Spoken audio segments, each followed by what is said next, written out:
Hello shogi lovers, it's Tori with my third video. Been a fair gap from my last one, 8 months I think. I'm here today, I'm going to do a reconstruction of a game from Little Golem. It's a game site, turn-based game site, very good, free to join. Many abstract games on that site, and the guy who runs it, I think he programs all the games, so he must be very good at that. So this is going to be a game of mini shogi between Abstract Nation versus Liza Insane. Now, Abstract Nation, that's my mate Ryan from the UK. I don't know, I've never met Liza. I think she's in Europe. Very good. These are both very good players. They were a step above me. I played them many times. I think I only ever got one win against each for many losses. And so with the Little Golem, with the mini shogi, the rating system, a player who's anywhere near 2,000 or above 2,000 is really good. My best ever was, I think I just hit 1,900, and I didn't stay there for very long. I was putting a lot of effort into my moves, a lot of analysing moves, and it just got a bit exhausting because when you're in a little tournament, you've got 10 games on the go, it's a bit hard to keep up that level. So I dropped way back, and I actually don't play the mini shogi as much anymore. I do prefer the Queens and Cannons variants from my previous videos. So anyway, also, the great thing as well with playing these shogi games is that it uses, I think they're Hidechi's westernized pictures on the pieces, so it's very easy to see how the pieces move.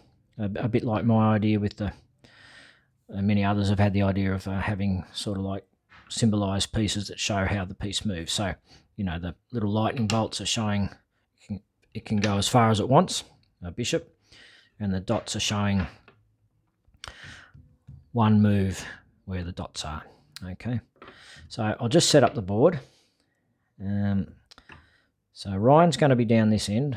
So, and I don't think I mentioned, now Abstract Nation is my mate Ryan from the UK, and he started the Facebook group Abstract Nation, which is really good. So check that out. Gold, silver, bishop, rook, pawn. Oh, this is one of the boards I made quite a while ago. It's made of beautiful Australian woods. I really should make the time to still do these more fancy sort of boards, but you can see here we got, I think that's grey box, red gum, spotted gum. We got some nice inlay. I can't remember the name of the store I used to get that from. Some mother of pearl inlay there. More inlay at the side there. So very heavy. It's actually, the woods are very hard and heavy, and they've cracked a bit, formed little cracks on the where the pieces join together and cracked through the varnish a bit. But anyway, just thought I'd bring this one out for this game. Let's get this set up. So I'm going to use this more aggressive looking motif for Ryan because he's going to make the first move. He's going to be initiating the attack. And gold, silver, rook, bishop, and the pawns. Okay. Now the good thing also with Little Golem, you can step through every game that's ever been played. So this is one of the things I did when I, was trying to get a higher rating, and part of the reason I was able to hit 1,900 for a very little time is that I stepped through games from the good players. And these are two really good players, and there are many other very good players. And Ryan and Liza, I think a bit like me, we don't play the main shogi. And I guess the reason why that would be is that it's a bit like chess. You've got to learn got to put the study in. You've got to learn opening theory or Joseki. You'll get trounced by the good shogi players if you don't do your homework and devote yourself to the game a bit. So these smaller variants are really good, and there's quite a number of small shogi variants on Little Golem, and mini shogi I think would be the most popular.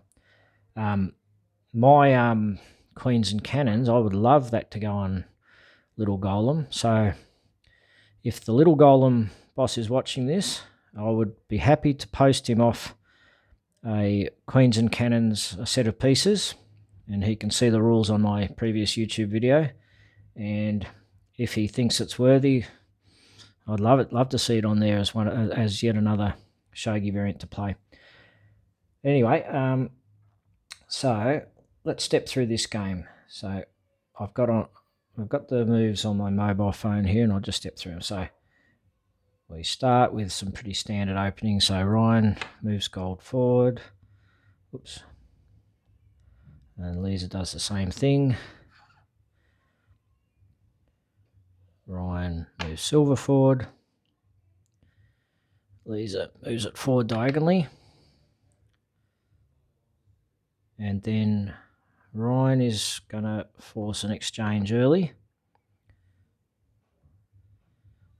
So Liza takes silver.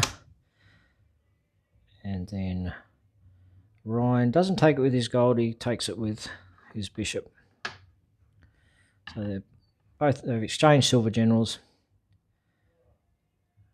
Liza comes across here with her bishop. Ryan drops right in the middle with the silver. Now, I remember Ryan saying to me when I was playing a game, when I was asking him for some tips, and he said, controlling this center is so important. Try and always, see if you can control that center area. Okay. So that is threatening the gold there. So Liza drops her silver here to back up that gold. Ryan shuffles his rook across. And Liza does the same. Okay, so here we go. First check of the game. Ryan takes the gold. Gold is generally a bit stronger piece than silver. Very good for dropping to checkmate the king. And so Liza could take with king or with silver. I would take with silver, and that's what she does.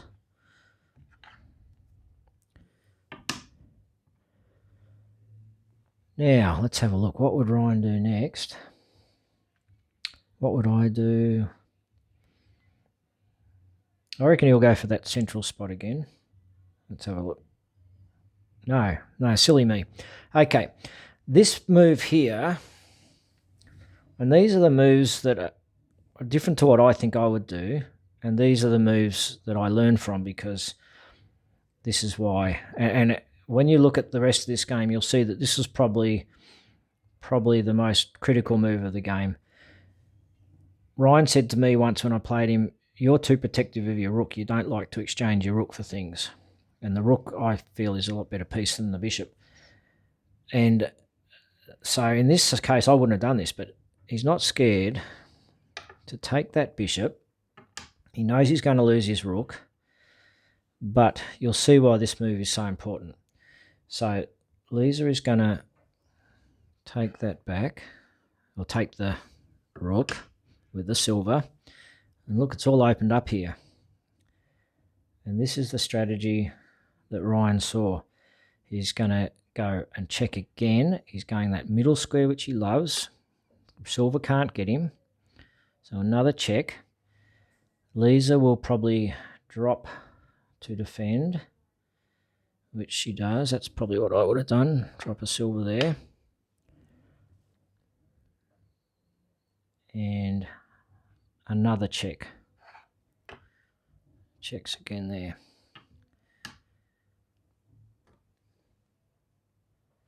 Okay, so Liza is forced to bring the king out to get this bishop. And Ryan drops in for another check.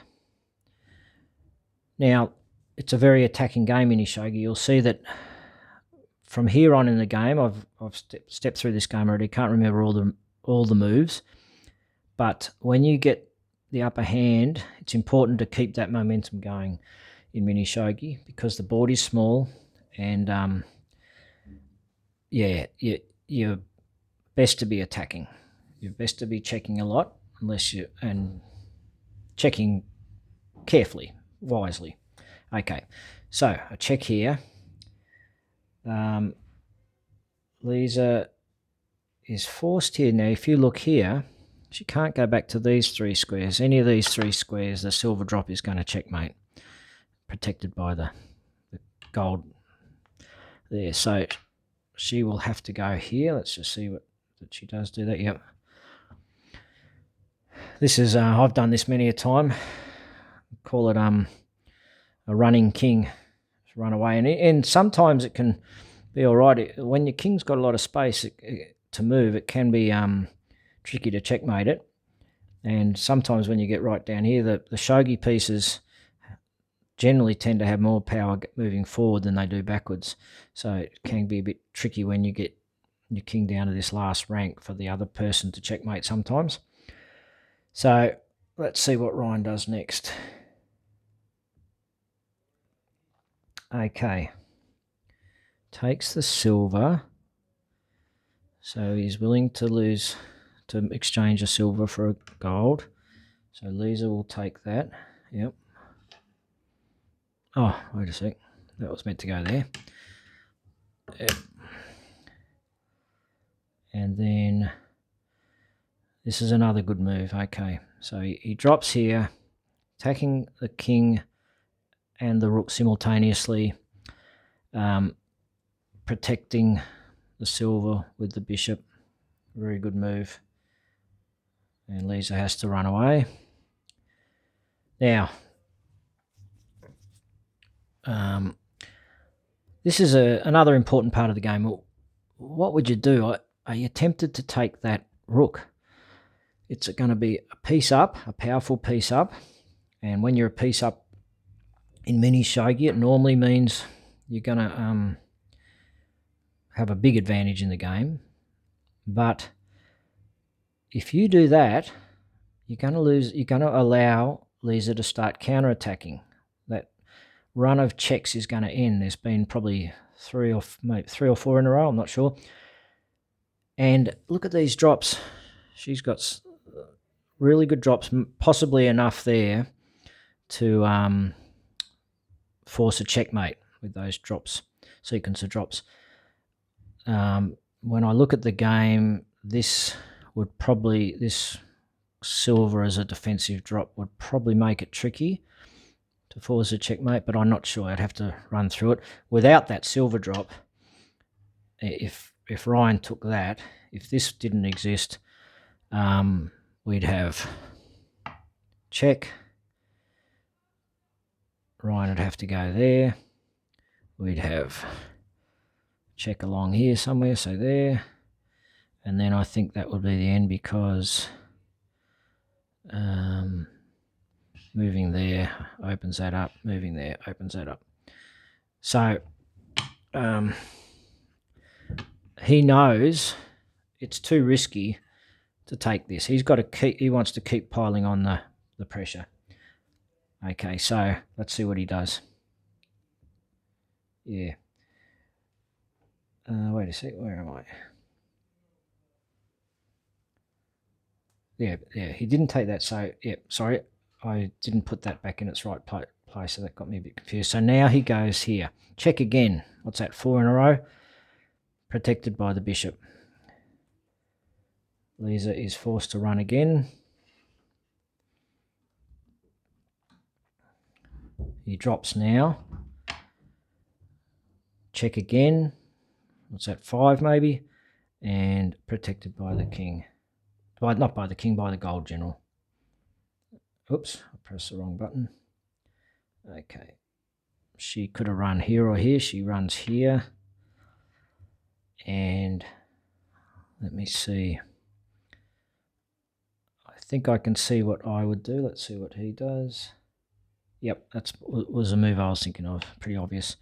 Okay, protected by the silver. Silver protected by the gold. And check again. Okay, so she's only got one spot to move. That's where she'll go. Back here. Now, I think, let's have a look. Yep. Checkmate. Okay, so can't move there.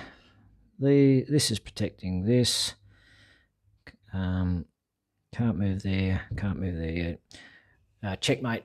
And now I asked Ryan to send me a good game that I could do this. So obviously Liza wouldn't have, if I knew who Liza was, she wouldn't have sent me this game, because I can tell you right now, this is frustrating. Having them sitting there and you just can't get them in the game. But that shows really good play. Ryan knew this was the one. He could not be tempted to take that rook. He knew that he could not let her get these drops going, or else the game could... And games do sway. I've had it before where I've thought, oh, I'm on top of this. And then I miscalculate and I just lose the chance to keep checking. And suddenly there's a counter and they've got a lot of drops, and bang, bang, bang, bang. Game's over the other way. So it can really sway. So Ryan was very careful to make sure he could keep this king running and checking it and checking it and checking it, and not drop that constant checking of the king to allow a counter attack to come from these drops. So there we have it. There's an example of a game of mini shogi.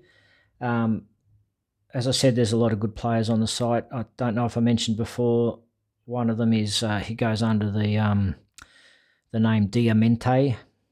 I don't know who he is. Obviously, I think he's in Europe somewhere. And he's even another level up. I think Liza's actually one of the few that's beat him a few times. But he's only lost 6 games. And no one else, I don't think, has got that sort of a record in mini shogi. He plays a lot of abstracts on the site, and I've played him, and I haven't even come close to beating him. He's beating me in 15 moves and stuff like that. But very creative moves, and moves I don't really understand. And I was talking with Ryan as well about the way he plays. It is quite different to everybody else. And we don't know if he's looking many moves ahead, or he might just be naturally have a really good intuition for the game. I don't know, but I'll try and find a good game with Diamante, and and do a reconstruction of that, because I'd be interested in the comments if, with some of the unique moves that he makes, if some of you guys can get an understanding better than I can of why he's doing some of those things. So thank you very much again.